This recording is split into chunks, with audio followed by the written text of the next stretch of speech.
직장 상사들의 압박이 심합니다. 이런 압박에 대해서 크리스천의 마음가짐은 어떻게 해야 할까요? 직장에서 같이 일하는 상사가 너무 싫습니다. 그 상사 때문에 너무 괴로워서 항상 기도를 하고 있지만 바뀌는 건 없습니다. 어떻게 이 시간을 보내야 할까요? 내 성과를 윗사람이 가로채서 분기말 평가 때 손해를 볼 때 어떻게 해야 하나요? 직장 상사를 향해 저놈 죽이고 지옥 가겠습니다. 이런 마음이 듭니다. 이게 크리스천으로서 옳은 것인가 하는 양심의 찔림이 있는데 어떻게 해야 할지 모르겠습니다. 회식 때 자기도 교회 집사라면서 너도 한잔해, 너만 유독 왜 그러냐 라며 화를 돋우는 직장 상사가 있습니다. 그런 말을 들으면 그 잔을 그 상사의 면전에 던질까, 똑바로 믿으라고 소리를 지를까 하는 마음이 듭니다. 그럴 때는 어떻게 하면 좋을까요? 어느 일간지의 특집 기사에서 요즘 직장의 업무 환경은 훨씬 좋아졌는데 왜 직장인들이 힘들어하나 라는 질문을 던지고는 그 질문에 대한 대답이 바로 직장 상사라고 했습니다. 저도 그동안 꽤 많은 직장인들에게 직장 생활에서 가장 힘든 문제가 직장 상사라는 말을 들었었는데 이게 정말 심각한 문제라는 걸 실감했습니다. 언젠가 크리스찬 직장인 모임에서 약간은 농담조로 그저 직장 상사들은 다 죽이놈입니다 라고 했더니 아멘이라는 응답이 있어서 좀 당황한 적이 있었습니다.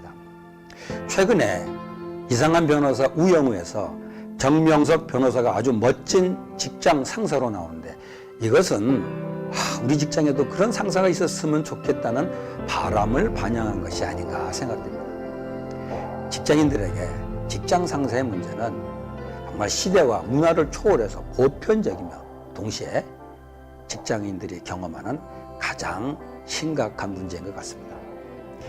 개인적으로는 제가 과거에 직장 생활하면서도 이 문제를 느꼈는데 목회 현장에서도 느꼈습니다. 성도들에게는 정말 존경을 받는 목회자도 부교육자들에게는 못된 상사가 될 수 있다는 것입니다. 아마도 교회의 부교육자들이 담임 목사나 선임 교육자들에 대해서 갖는 생각이 직장인들이 직장 상사에 대해서 갖는 생각과 크게 다르지 않으리라 생각합니다.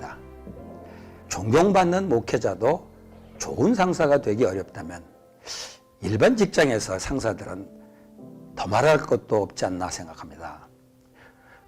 또 그렇다면 왜 상사들이 그렇게 아랫사람들을 힘들게 할까요? 그것은 죄악 세상에서 피할 수 없는 현실입니다. 전도서가 그걸 가르쳐 줍니다.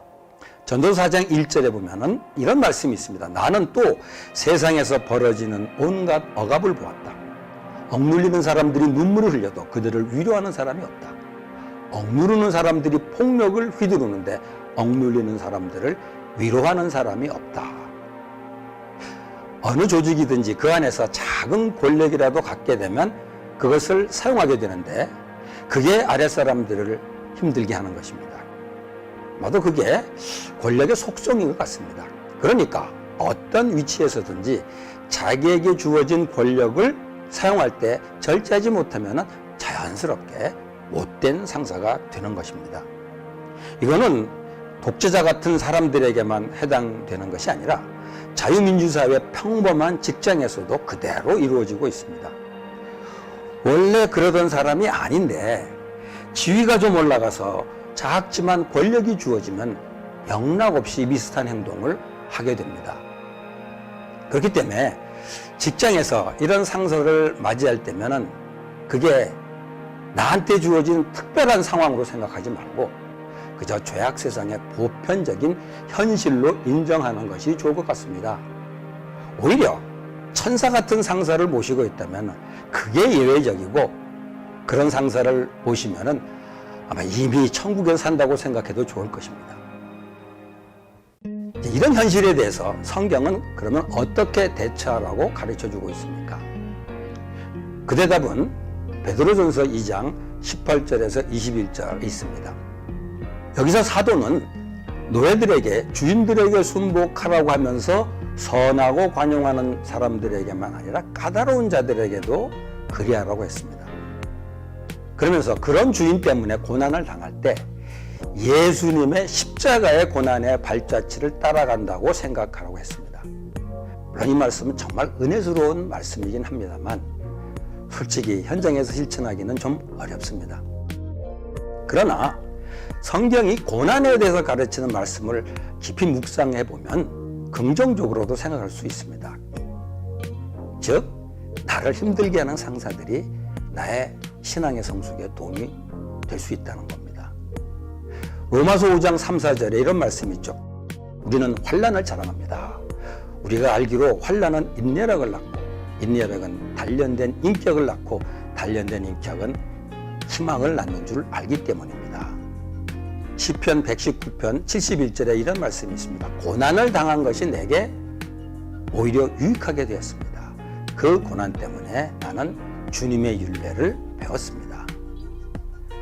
그러니까 못된 상사들을 대할 때마다 그 사람을 나를 괴롭게 하려고 사탄이 보여준 사람이라고 생각하지 말고 하나님이 나의 신앙 성숙을 위해서 보내주신 사람으로 생각해 보는 것입니다.